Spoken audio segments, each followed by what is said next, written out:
mangatsika fiangonana amin'ity maraina ity ry havana talata 3 septambra iombonantsika amin'ny fandiniana soratra masina. Dia hanomboka izany amin'ny fiderana isika ny salamo fahasivy ambin'ny folo amby zato andiny ny fahadimy amby roapolo hatramin'ny faharoa amby telopolo no iarahantsika mamaky. Salamo fahasivy ambin'ny folo amby zato ny andiny fahadimy amby roapolo hatramin'ny faharoa amby telopolo. Mitsangana ry havana. Hoy ny mpanao salamo amin'ny anaran'ny Tompo, miraikitra mivovoka ny fanahiko, velomy aho araka ny teninao. Ny lalako no nolazaiko, ary namaly ahy ianao, ampianaro ahy ny didinao. Ampahalalao ahy ny lalàn'ny didinao, dia hoeveriko ny fahagagana nataonao. Mampotrapotra dranomasina aho noho ny alahelo, ampahereza aho araka ny teninao. Ny lalàn'ny lainga no esory amiko, ary ny lalànao no hanasoavy ahy. Ny lalàn'ny fahamarinanao no fidiko, apetraka eo anatrehako ny fitsipikao. Mifikitra amin'ny teny vavolombelonao aho, Jehovah azavela ho azoko enatra aho. Ny lalàn'ny didinao no hiazakazahako, fampalalahinao ny foko. Amen. Ivavaka isika. Andriamanitra rainay eo, rainay amin'ny alalan'i Jesosy Kristy ianao. Misaotra fa afaka mametraka ny fitarihanao anay izahay ary mankasitraka satria tonga soa eto an-tranonao indray amin'ity talata fahatelon'ny volana septambra ity. Hiara-mandinika ny teninao, mamindra fo aminay ary ny haben'ny fitiavanao amin'i Jesosy Kristy no handraisanao anay eto amin'izao tranonao izao, mba hahatsiarovanay tokoa fa tonononao aminay ny teny hoe voavela ny elokao. Ary dia irao ny fanahy masina, mbola hampianatra anay indray, hitarika anay indray, hampahery anay indray ary hiorenanay koa amin'ny finoana. Ireo namanay mety mihazakazaka hanatratra itony fotoana itony, dia ho tantaninao mba ho tanteraka ny diany. Amin'ny anaran'i Jesosy Kristy. Amen. Jakoba toko fahadimy ny andiny ny fahatelo ambin'ny folo hatramin'ny fahadimy ambin'ny folo. Jakoba toko fahadimy andiny ny fahatelo ambin'ny folo hatramin'ny fahadimy ambin'ny folo. Ndeha isika rehetra hamaky izany amin'ny anaran'ny Tompo manao hoe: misy azo pahoriana va eo aminareo? Aoka izy hivavaka. Misy faly va? Aoka izy hira fiderana. Misy marary va eo aminareo? Aoka izy hampaka ny lohan'ny fiangolana. Ary aoka hanositra diloilo azy amin'ny anaran'ny Tompo ireo, sady hivavaka eo aminy. Ary ny vavaka ny finoana dia hamonjy ilay marary, fa ny Tompo hanangana azy, ary raha nanota izy dia velany elony. Amen. Ray masino, manamasina anay amin'ny fahamarinana, ny teninao amin'ny fahamarinana. Amen. Mbola hivavaka isika. Tompo irao ny fanahy masina, hitarika anay mandritra izao fiarahamandinika soratra masina izao. Sitrano izay raha marary, avela hoerika izay raha nanota, ary atsangano velona ao aminao, Jesosy Kristy indrindra indrindra. Amin'ny anaranao. Amen. Raha vao namaky andreo andin-tsoratra masin'ireo sika ka narary dia efa nahazo ainy. Raha nalahelo dia efa faly, raha faly moa dia efa faly rahateo. Eny ary eo amin'ny bokin'ny Jakoba no nitondran'ny karatra mofinainantsika amin'ity talata ity. Jakoba, efa niomana nareo a? Ao ary mandray anjara daholo. Na ny fantatrao momba ny epistily nosoratan'i Jakoba. Epistily katolika, inona ny hevitra izany? Ho an'ny rehetra, katôlos, ho an'ny rehetra, ho an'ny tontolo, ho an'izao tontolo izao, fa tsy hoe ho andry mopera. Kiloha zany hazava. Eo ambany eo dia misy fanazavana kely momba n'izany. Inona koa? toko 5.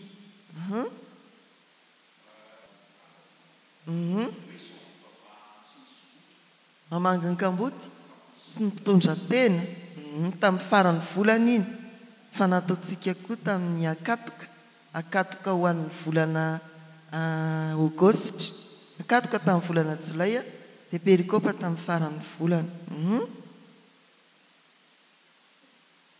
Ina koa Jakoba rahalahin'i Jesoa no nanoratra. Tondra fiangonana tao Jerosalema izy. Amin'sisa ianao mihitsy manao an'io fitarian-teny. Ina koa? Ie, anisan'ny mampianatra momba ny fifehezana ny lela. Mba vitsy teny ho an'ny mpampianatra ony dia mbola ho tsaraina amin'izay nampianarina ny mpampianatra. Amin'ny toko 7 zany. Inona ny andian-tsoratra masina tena voamarika eo amin'ny epistily nosoratan'i Jakoba mba milaza hoe misy an'izany eo. Avy-tsokafy ary aloha ilay baibolintsika amin'izany. Jakoba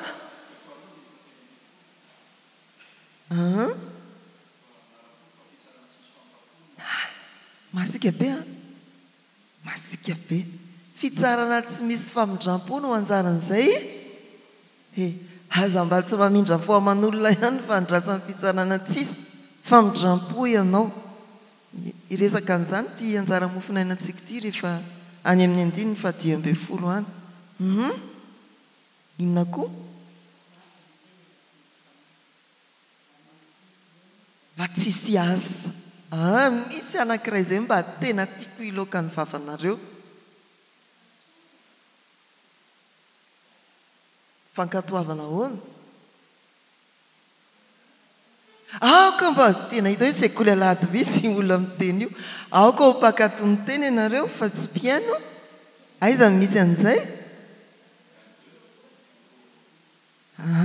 Jakoba toko 1:2 fa aoka ho mpankatò ny teny ianareo fa aza mpiaino fotsiny ihany ka mamitaka ny tenanareo. Misy andin-tsoratra masina tena mahavantana antsika maromaro ao amin'ny epistily nosoratan'i Jakoba arak'izany fitandrisana nataontsika teo izany. Ho finary ny daty nanoratana ho antsika aloha olona na dia koa nampievitra raha dia nilazana an'io tamin'ny sabotsy. Daty taona moa zany.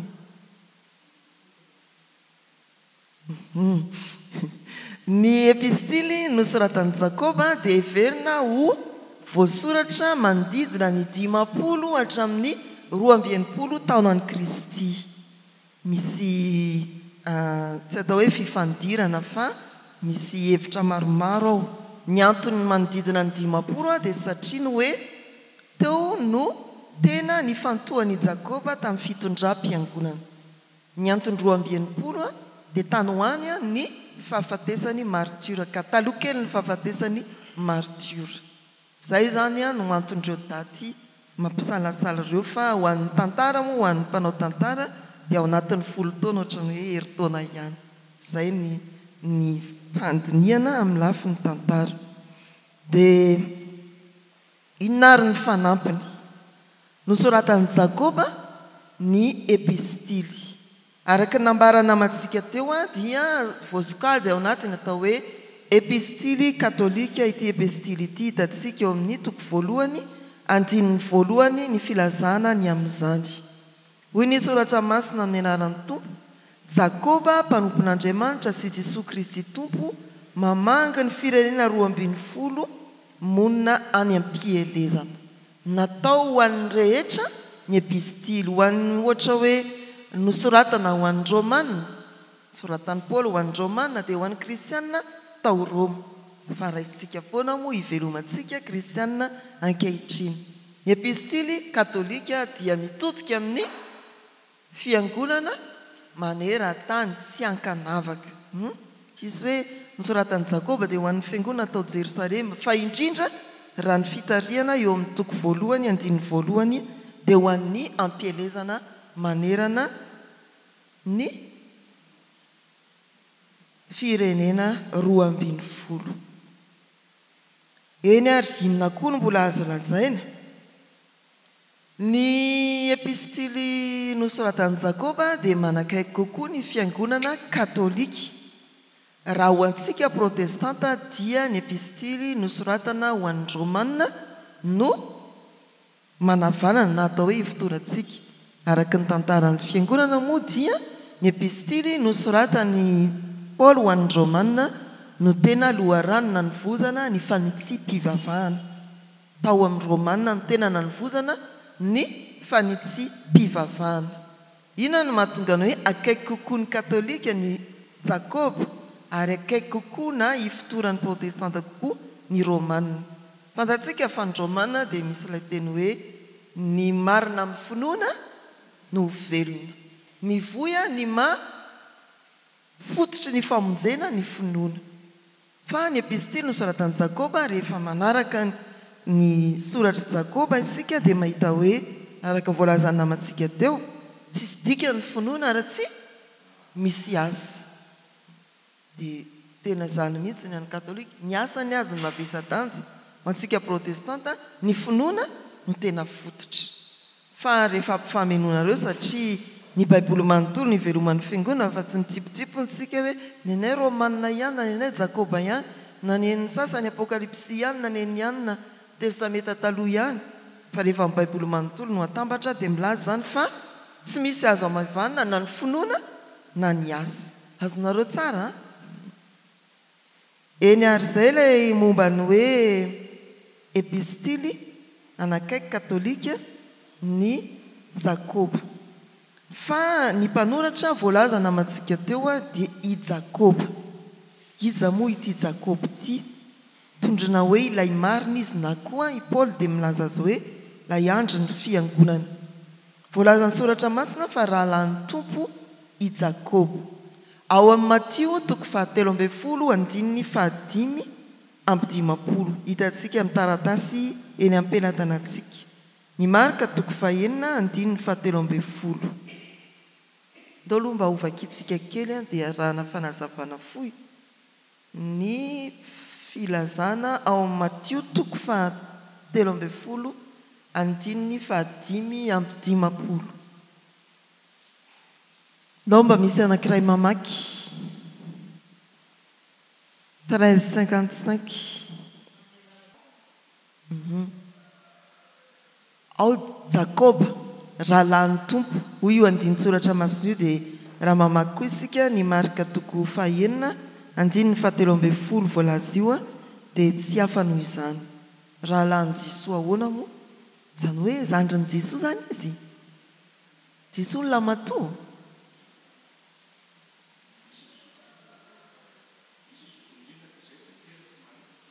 Zay zany izy vao niteraka, zany hoe tena nivady Josefa sy Maria dia niteraka amin'izay. Ay, sao dia zanaky ny fanamasina koa ireo. Zanaky Josefa onindreo fa dia zanaky ny fanamasina tsony.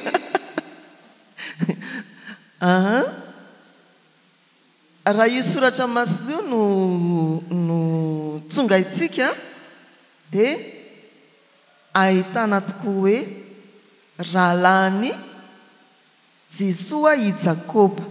Firy mindralahy zany ny Jesoa? Maromaro amin'ny ahoana.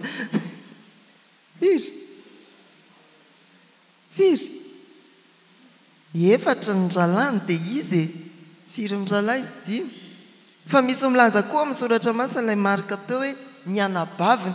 Manana anabavy ahoana koa zany ty Jesoa ty? Tsy voasoratra ny anarana.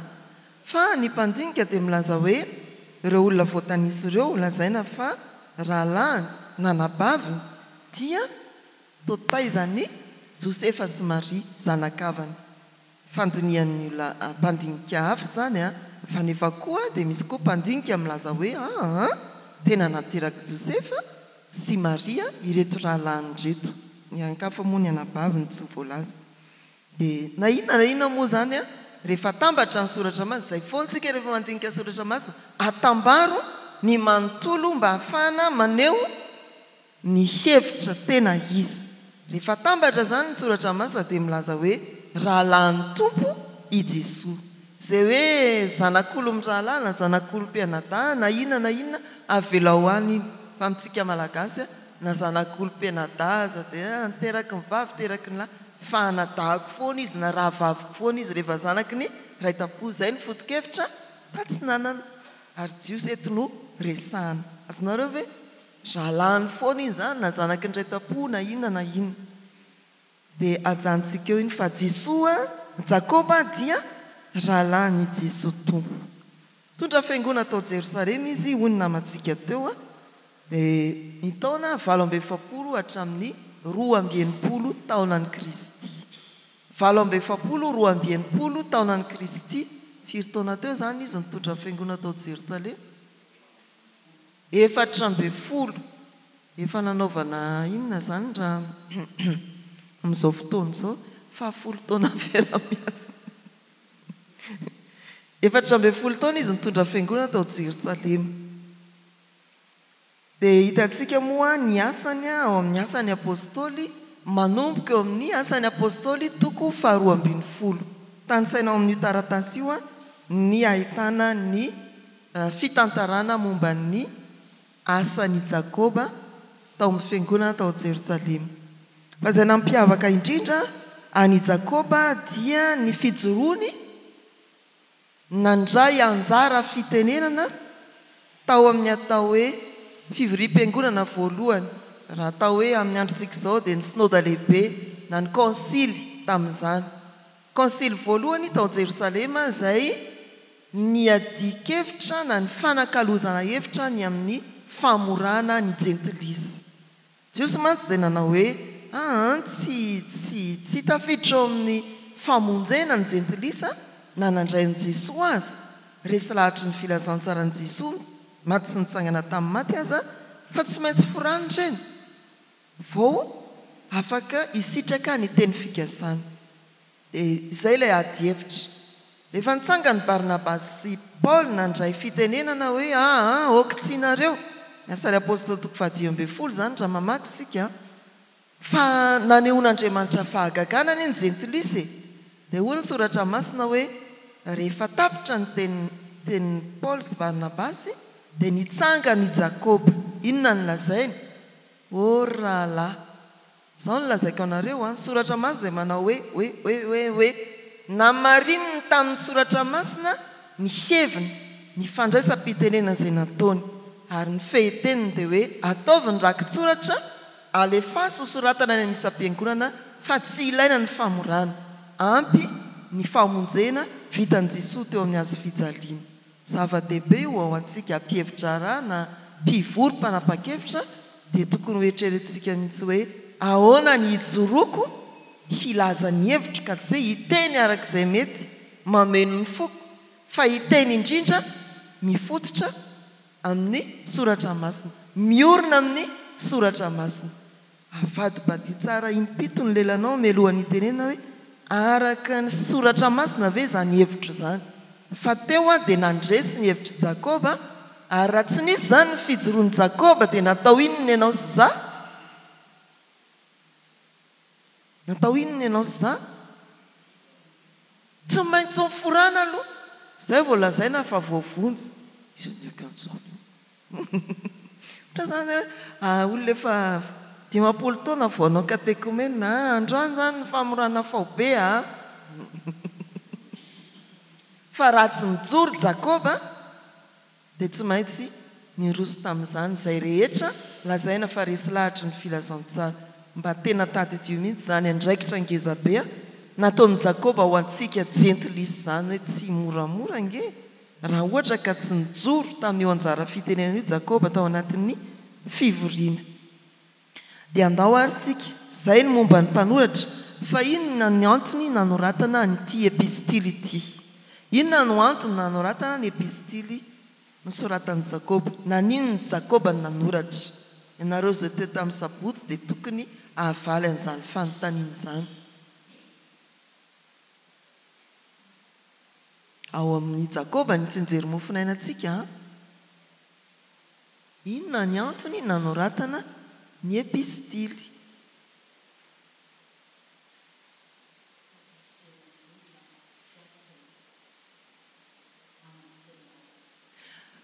Fampirisihana ny olona hampiatra ny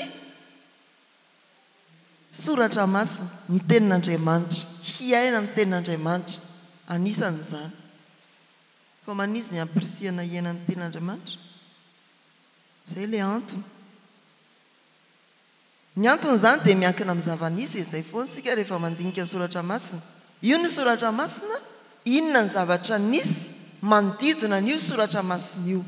Raha nanoratra ny epistily i Jakoba, ny zava-nisy ho andreo jiosy ampelezana dia nampahantrainy ny jiosy para hitandrazana aminy ny jiosy kristianina. Tena nampahoriana, nampahantrainy. Fa tsy tena hoe nandevozina. Jiosy kristianina satria niovafo kristianina dia nampahoriana sy nampahantrainy ny jiosy para hitandrazana taminy, tany ampelezana tany. Fa anankiray koa ny jentilisy izay mbola tena nahery vaika tamin'izany mihoatra amin'ny kristianina satria vao miditra eo amin'ny tontolo ny fivavahana kristianina dia nampahory sy nanenjika indrindra koa ny kristianina. Anisan'izany ny fanenjehana tamin'ny vanim-potoana ny fiangonana voalohany. Nosoratana izany ty epistily ity voalohany mba hampaherezana ireo kristianina nampahantrainy, sahirana, tsy ara-panahy ihany fa ny ara-materialy koa. Izay ilay tsenjery. Toko voalohany andininy faharoa sy fahatelo. Ny fahasahiranana ara-panahy, ara-materialy, ny milana fampaherezana no antony nanoratana ny epistily.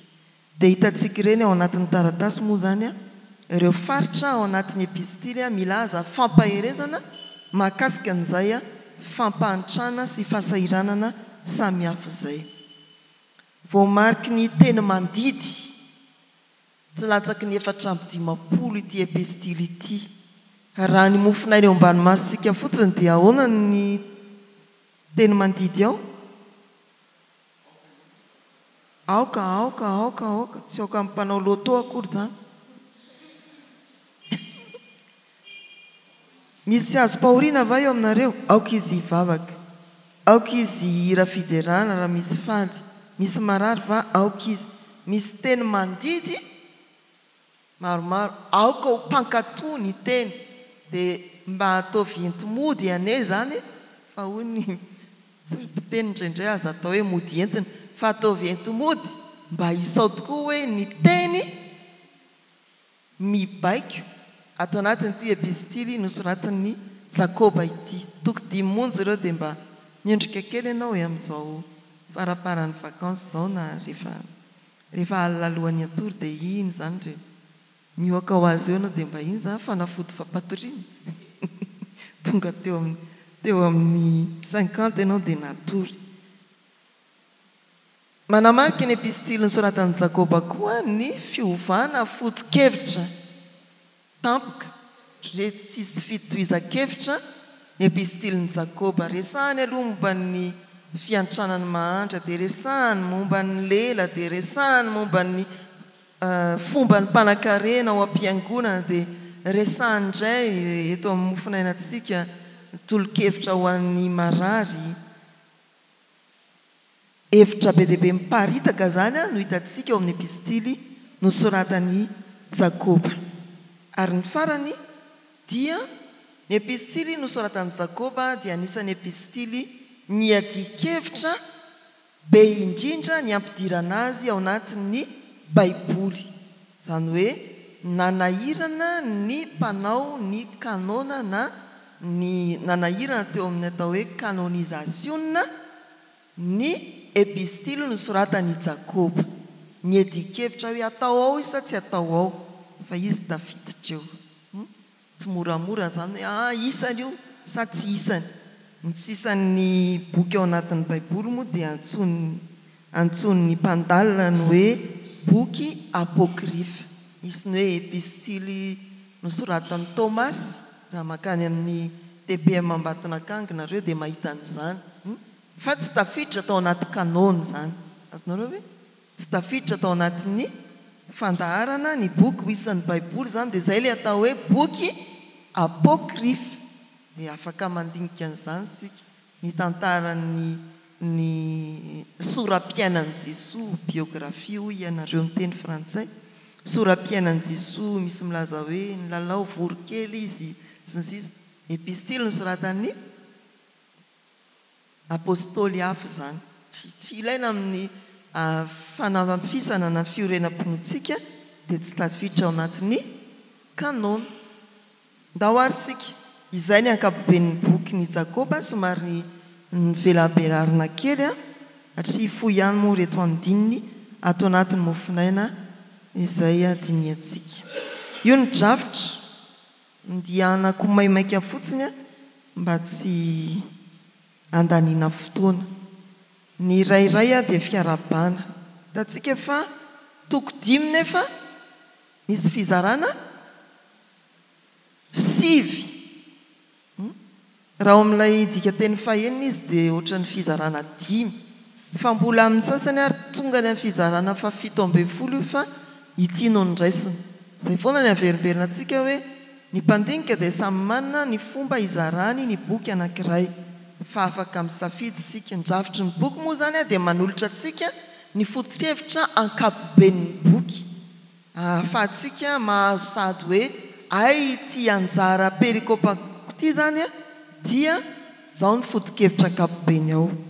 Dia ireo izy ireo fiarabana ny toko 1:1, ny 2:2 hatramin'ny 5 dia mampianatra antsika ny tombontsoa ny fizahn-toetra, ny 5 hatramin'ny 5 ao anatiny ihany ny vavaka amin'ny fahatokiana, ny 5 hatramin'ny 12, ny amin'ny manana sy ny mahantra, ny 12 hatramin'ny 17 fizahn-toetra ny finoana, ny 7 hatramin'ny toko 2:2 lojika ny finoana sy ny lojika n'izao tontolo izao, ny toko 7 hatramin'ny toko 4 andininy 12 ny fahendrena azo avy amin'ny finoana aseho amin'ny teny sy ny asa, ny toko 4 13 hatramin'ny 5 ny mpanana sy ny fombany, ny 5 7 hatramin'ny 20 dia ny faharetana sy ny fiombonany mbino.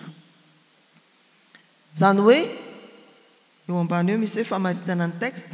Ity texte ny mofinaina androany ity zany dia tafiditra ao amin'ny fizarana farany ny faharetana sy ny fiombonana no ny finoana. Ndahoary sika hevitra manandanja azo avoaka avy amin'ny texte mofinaina. Efa nandinika ianareo, misy azonareo lazaina hoe inona no hevitra manandanja ato anatin'ity mofinaina ity. Avadiolo ny taratasy.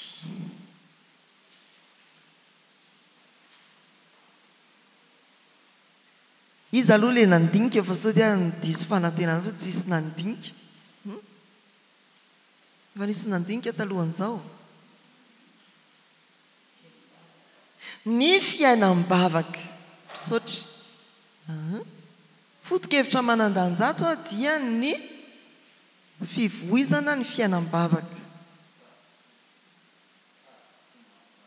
Fa azotoana mivavaka.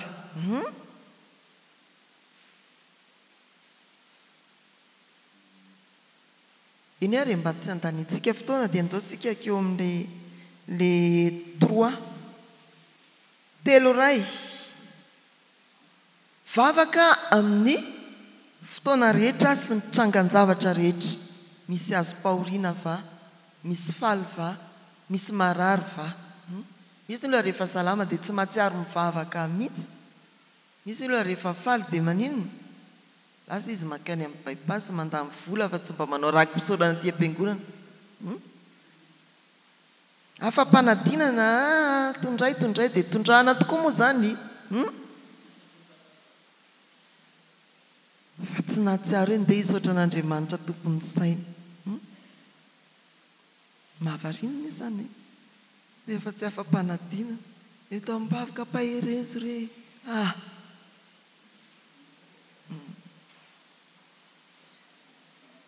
fotokevitra anankiray ny hoe vavaka amin'ny toe-javatra rehetra amin'ny fotoana rehetra. Fotokevitra anankiray manaraka dia ny hoe vavaka amin'ny anaran'ny tompo. 7:10 misy marary va eo aminareo aoka izy ampaka ny loholon'ny fiangonana ampandray any an-trano zany ary aoka nosy radililo azy amin'ny anaran'ny tompo ireo sady vavaka eo aminy. Vavaka amin'ny anaran'ny tompo. Ny fahatelo vavaka amin'ny finoana. Vavaka amin'ny finoana. Na ny fahaefatra vavaka ao anatin'ny firaisan-kina. Tena hoe io ilay marary ary indreo ny fiangonana miara-mitondra ambavaka ny marary. Efa betsaka ny fanehoan'Andriamanitra ny voninahiny tamin'ny asan'ny fiangonana toy izany. Ho antsika mpampandray an-trano dia mahita hoe teto ilay olona ny ainga ary tonga eto izy izao. Tena hoe ty olo ty vao nanomboka nampandray zahay dia izao ny toe-tenany, ny toe-panahiny sy ny finoany. Fa rehefa nizotra teny ny asa dia tonga eto izy, matanjaka izy amin'ny finoana, feno fanantenana izy ary tonga tamin'ny fahasitranana koa azy izy. Dia ndroany moa fitaovam-pampandraisana dia mba mifanandrify amin'izany zany ty perikopy ty. Vavaka ao anatin'ny firaisan-kina tena mila hoe mifampitondra ambavaka ny mpianakavy ny finoana. Dia ao anatin'izany zany efery amin'ny fampiarana ihany ny maratsy anafina aretina, ny ilazana tsy salasala. Misy onono any fotsiny marary io ny dia aona ny atao zany io ny Andriamanitra zany no lazaina. Fa makaizy izy tao tsy hita ohatra amin'ny marary io ny fa aza misalasala mihitsy mampandre ny mpitandrina, mampandre ny dekona. Zany ny fiainantsika mpino zay le hoe fiombonana. Daondray ary sika fahadimy ny herin'ny finoana sy ny famelan-keloka eo amin'ny 5:10. Mamperitreritra io teny io ary anisan'ny fototra iorenan'ny asan'ny fiangonana amin'ny alalan'ny sampana fifoazana. Raha manao zay ho afany eo ary raha matoana indray matompy andry nefa misy inato misy fo maloto dia tonga ny hoe mivoava fa reraka bebe anao. Dia izany no mahatonga ny asan'ny mpiandry hoe rehefa hiasan'ny mpiandry ataony dinika so misy zavatra nampalahelo anao tamin'reto havanao, zanakao, vatinao, ray aman-dreninao, ray tapo aminao. Nareo ray tapo na ray aman-dreny fianakaviana tongeto so misy nampalahelo anareo taminy mifamelay anareo. Io 5:10 miantso mpiandry ny tsy salama ao anatin'izany ny asa fampibebahana ary asa fitariana ao amin'ny fifamelana. Raha nanota izy dia avela ny elony. Fa ao anatin'izao anjara mofinaintsika izao koa ny ahitana taratra hoe mifamatotra ny fahotana sy ny aretina ary ny fahasalamana sy ny famelan-keloka. Famelan-keloka sy ny fahasalamana mifamatotra kaiky. Dia ataovy fotsiny ohatra maninona ny olona mivoa sida. Iny tsy voatery ny faharatsam-pinotran-tena fa mety fampikasoana tamin'ny marary tsy voatandrina fa ny boirany dia fitondran-tena tsy nety. Ohatra izany. Maninona ny olona marary fo satria izy aloha makarary fo ny olona mpiarabelona aminy ve dokotera tsy manaiky an'izany ny soratra masina. Za ihany makarary ny fo. Inona raiko izay tenin'ny olona any tenin'Andriamanitra ny ataoko be deaibe ao dia sitranahy. Azonareo ve ka mifamatotra mihitsy ny famelan-keloka sy ny fahasalamana. Tompo manonona famelan-keloka. Ny olona mety mandetika anao mifahadisoana amin'ny tsy fahatanterahana amin'ny sisisisa sy ny sisa fa ny tompo dia manonona famelan-keloka. Raha nanota izy dia voavelany elony. Mifamatotra tsara sy mazava ny fahasalamana sy ny famelan-keloka. Mifamatotra tsara, famatotra koa ny ota sy ny tsy fahasalamana. Tsy voatery hoe matoa ilay olona narary mpanota be iny zany, tsy izay tiana holazaina. Fa indraindray io fahotana mahazo ny olombelona io rehefa tsy bebahany dia lasa vesatra ho azy ka mitondra aretina ho an'ny nofony. Azonareo zay fa tsy hoe noho ny fanjoran'Andriamanitra azy amin'ny mampanota azy ny antony tsy fahasalamana, fa ny vesatra ny fahotana tsy bebahany no mahatonga tsy fahasalamana eo amin'ny fiainany. Ny foto-kevitra anankiray dia hoe ny andraikitry ny fiangonana eo amin'ny fitsaboana sy ny fanasitranana. Tsy rarahan'olon-tokana ny fanasitranana. Eo dia marian'ny soratra masina tsara fa tsy rarahany tapeno ny sofinao dokotera. Tsy rarahana dokotera ny fanasitranana fa raraha ara-panahy indrindra koa. Fajereo tsara fa ny hoe diloilo dia anaty fanankosana manamarina ny fanafody fampiasa eo amin'ny fitsaboana. Misy mantsy sika fiangonana tsy mila dokotera, tsy mila fanafody, tsy mila nity, tsy mila ndry. Matanjaka be ny finoan'izany olona zany. Za zao efa firy taona tsy nanatona dokotera, fa finoana. Fa ity soratra masina ity dia milaza hoe misy zavatra tokony ampiasaina miaraka amin'ny asan'ny fiangonana.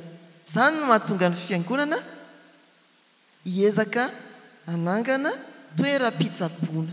Oviana moa izao ny tokanana ny toeram-pitsaboana FJKM.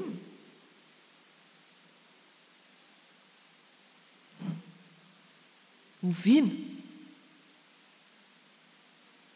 mampalahelo mihitsy nareo FJKM indreo. Ianao ve ohatra ny tokana trano dia nitokana trano fa tsy fantatro. Nitokanana oviana ny trano dia iza nitokana azy. Izasy ianao ilay zany FJKM zany. Aiza ary ilay izy.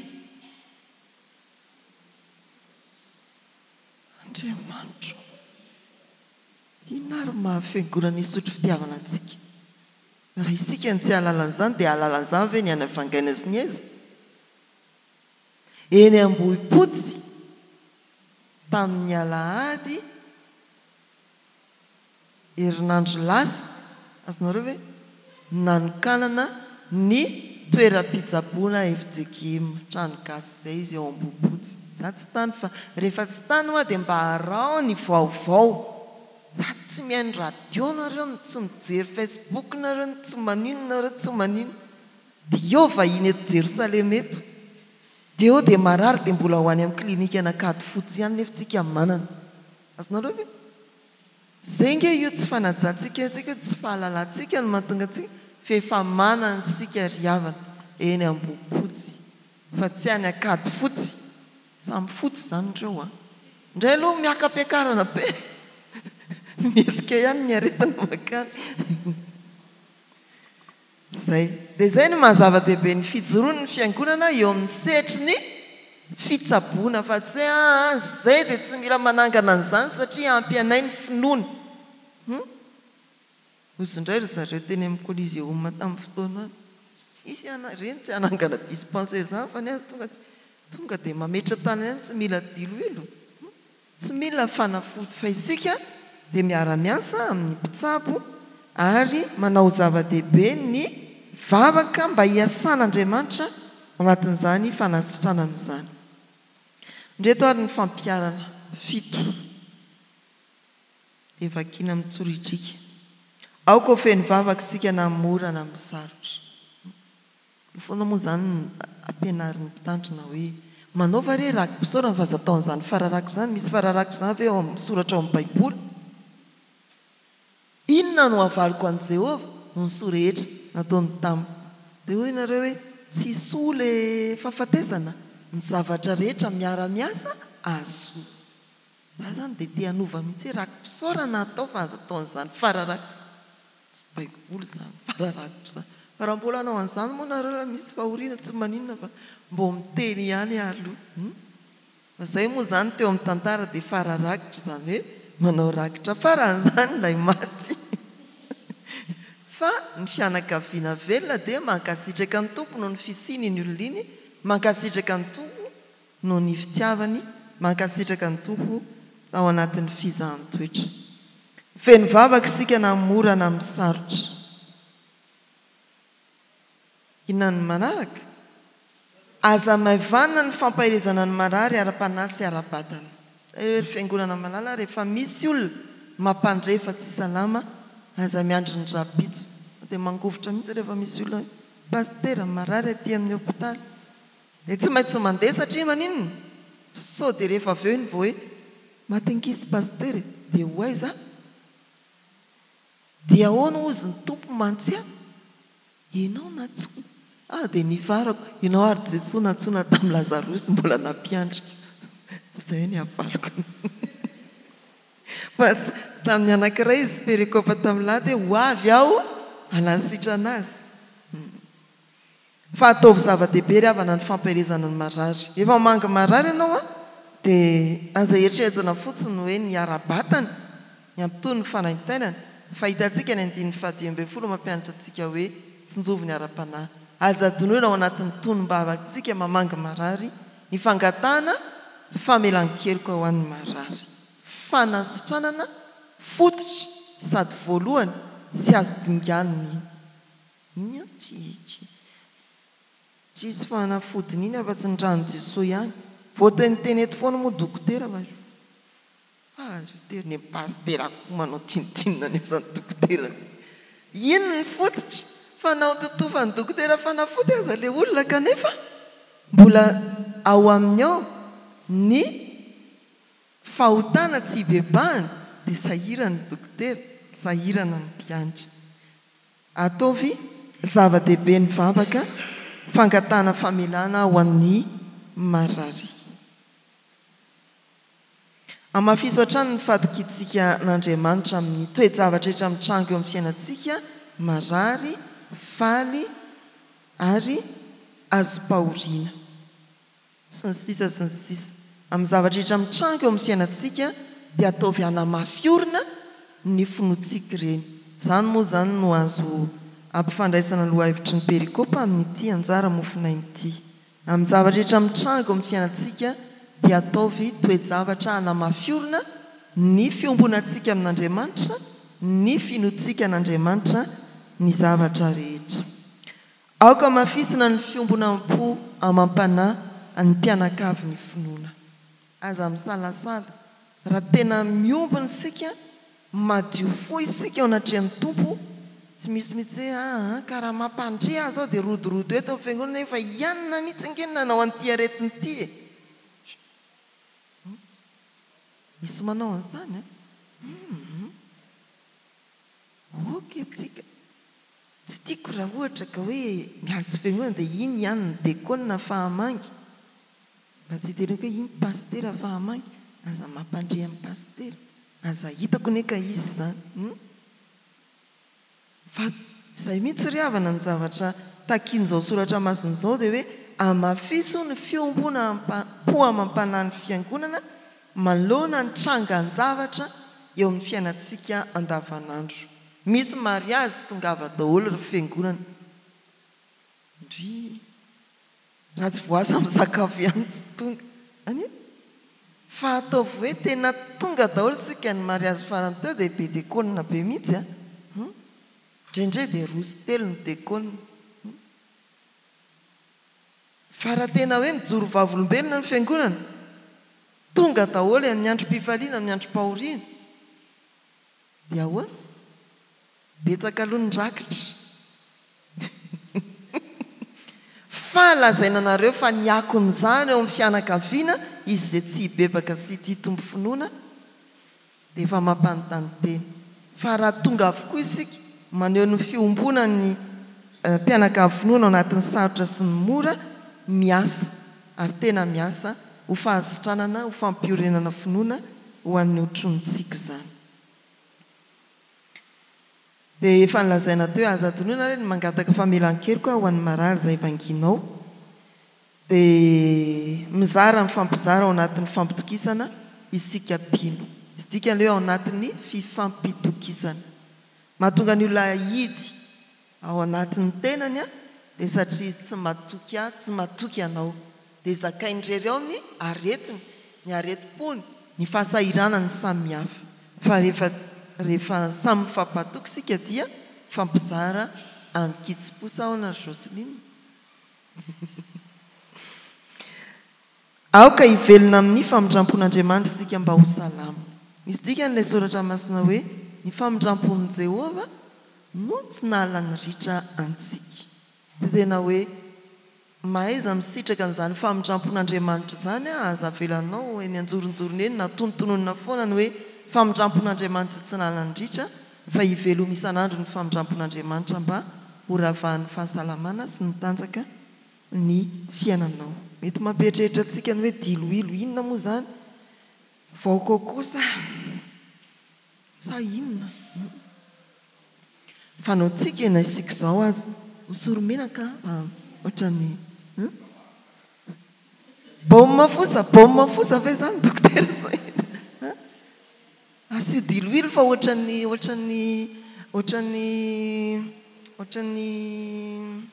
tsy malefaka le ozatra dia orina kely amin'ny diloilo manodidiny lamosinao dia hosorokely menaka dia zay zany tena hoe fiainantsika andavanandro zany mandraky tian'izao hoe diloilo tena fanafody fa raha tsoratra masina dia misy hevim-panahy koa ny diloilo izay nahositra ny olona ho tompona andraikitra izany hoe tena fanatanjahana ara-panahy fanatanjahana ara-batana radio koa ny fanosorana diloilo mba hahatonga ny olona marary hazaka andraikitra indray mety areti-po mety intizy aretina any anaty aretina tsy mahakasika ny vatana fa hatsanganao izy marary ny fanahiny satria nanafotoina azy ny olona anankiray na tompona andraikitra anankiray teo amin'ny fiangonana dia tsy tonga ntsony izy ndana hosory diloilo izy ampaherezo izy ilay tenin'Andriamanitra momban'ny fanahy masina zay ry havana no azo hifampizarana manan-karena moa ny soratra masina anterina foana ny hoe rehefa miara-mandinika soratra masina dia aza olona iray ny avelanareo andinika dia nio eo pastera dia zarao aminay izay hitanao fa tena manan-karena ny soratra masina raha hiteny ianao a dia hiteny ianina na adiny 10 asika eto a dia tena porofon'Andriamanitra mihitsy hoe manan-karena ary loharantsiritra ny soratra masina ho an'ny finoantsika dia miomana indray amin'ny zoma fiaraha-mandinika soratra masina ndeha marina isika sotra sy mankasitraka anao Andriamanitra no ny fotoana nahafanay niaraka tamin'ity fantiniana soratra masina ity dia fenoy vavaka ny fiainanay no niasan'ny fanahinao ampaherezo izahay hiantoraka aminao amora amin'ny sarotra ampaherezo izahay sy fampisalasala hifampizara sy hifampivavaka ataovy manome lanja ny firaisan-kina sy ny fiombonana ny fiangonanao ary indrindraindrindra tompo ny fifampitokisana apetraka eo ampelantananao fiainan'ity fiangonana ity mankasitraka anao no izay efa nitondranao fampahirezana ho an'ny kristianina maro nitady izany raha tsy salama izy raha tojo ny sarotra sy ny fahasahirana samihafa izy misaotranao Andriamanitra no nombanao ty tontolo andro ity amin'ny asa fanompoana tanteran'ny fiangonana eo anatrehan'ireo osa sy marary ampandraisiny isan-tokantrano dia ampaherezo ireo anana anjara amin'izany dia ankinina eo ampelantananao ny fandara mpitaona anay tsirairay avy reto ho an'ny asa mandrara ho an'ny fianarana ho an'ny fikarakarana ankonana sy tokantrano ho an'ny fikarakarana samihafa na imbarao-panjakana sy ny toerana isan-tsokajiny amin'ireny rehetrareny dia omba izay araka ny teninao fa tsy mahafoina mahasaraka anay ianao dia jereo ny firenenay Andriamanitra ary ankehitriny dia mivavaka ho an'ny toeram-pitsaboana sahan'ny fiangonana naizanaiza izahay manerana ny tany ireo kristianina mpitsabo any amin'ny sehatra samihafa nametrahana ho azy mba toy ny loha olona mitondra fanasitranana ary mitondra ny famindramponao Andriamanitra ho an'ny marary izy ireny.